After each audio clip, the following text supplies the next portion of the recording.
You can now create, send, and schedule newsletters directly from Riverside. That means that you could either generate one right from your recording or create one from scratch, and it creates a website so that people can subscribe to your newsletter and see all of your previous editions. Newsletters are an incredible way to communicate directly with your audience and create some really incredible conversations. So I'm going to show you how to set one up now right through Riverside.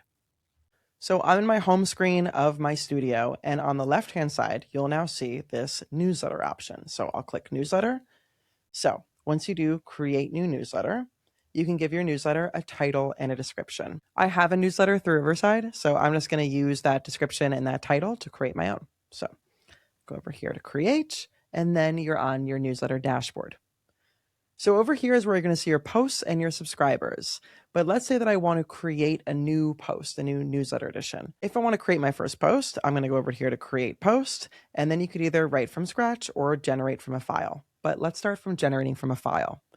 When you click that, it means that it'll open up this page for you. So you can choose from any of your exports, edits, any of your episodes to generate a newsletter based on that recording. So you don't have to do anything. It's already made for you.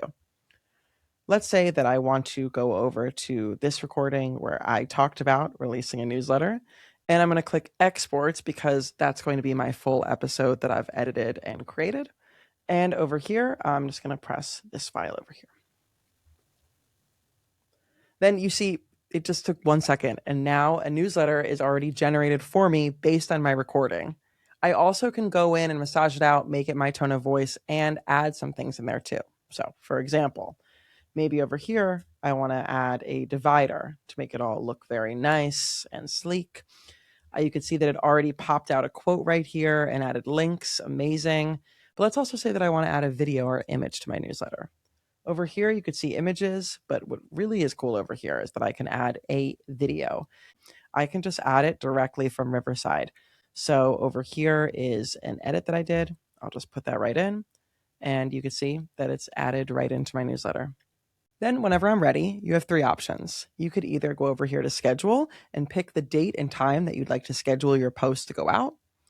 You can also send a test to yourself so that you can see that it looks exactly how you want it to look.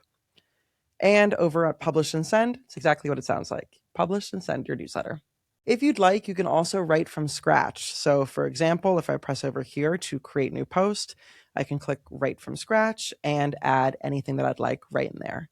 Or if I have an existing newsletter and I want to bring in previous editions into my new newsletter page, I can just go right over here and paste all of that in. So here's a newsletter that I published. You can see that I published it on June 3rd, how many views it got, your open rate. Plus, you can go over here and edit and delete that post anytime that you'd like. You also have the subscribers tab, and that'll show you how many subscribers and who they actually are. But while we're on the topic of subscribers, how will people actually subscribe to your newsletter? So if you have a newsletter already, when you press subscribers, over here you can upload the CSV file, and that'll import all of your subscribers into Riverside, which means that when you send out a new post, it'll go straight to their inboxes. But let's say that you want to get new subscribers. That is where it becomes even cooler because Riverside provides to you a website built in when you have a newsletter. So that means that it's a website that has all of your previous posts and a place to subscribe to your newsletter. So let me show you how to set all of that up. Over on the left-hand panel, you'll see that we have this website tab. So I'm going to click there. And from here, I can create my website. There are a few customization options here. So you can add your title and your description, your logo. You could also add social links. So maybe I want to add my Instagram or my YouTube there. You can have all of your links really in one place. You'll see right here that you have pages like newsletter, podcast, and about. If you're just using your website for the newsletter, then you won't see this podcast page. The podcast page is for anyone who hosts with Riverside, which means that you'll have that podcast page that has all of your episodes there. So I highly recommend it if you want that kind of one place for your content to live. This is my newsletter website, so you could see that I have our newsletter title right at the top and a description, plus all of my editions will live right here. You could also click into any of them and just be able to read through any of them, and you could see that I styled this how I like. And the most important button on this page is the subscribe button, which you'll find right up here. Anyone who wants to subscribe to your newsletter, your content, can press that button, fill out their info, and they will get all of your future newsletters sent directly to their inbox. Then you also get a full list of your subscribers. So over here, you'll see the total subscribers that I have.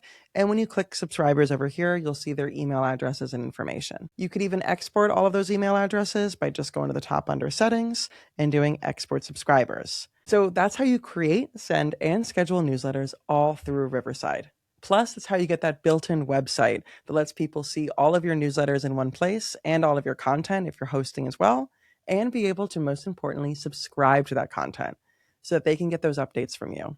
And if you don't have a newsletter yet, I highly recommend it. It is my favorite way to communicate with people in the community because they subscribe to my newsletter and I'm able to communicate directly with them. I love to hear the feedback and I love to be able to have conversations with them. So really highly recommend having a newsletter if you don't already. It's a great way to build your audience and to continue to connect with them. So if you have a newsletter, make sure to tag us so that we can subscribe to yours, and I cannot wait to see what you create.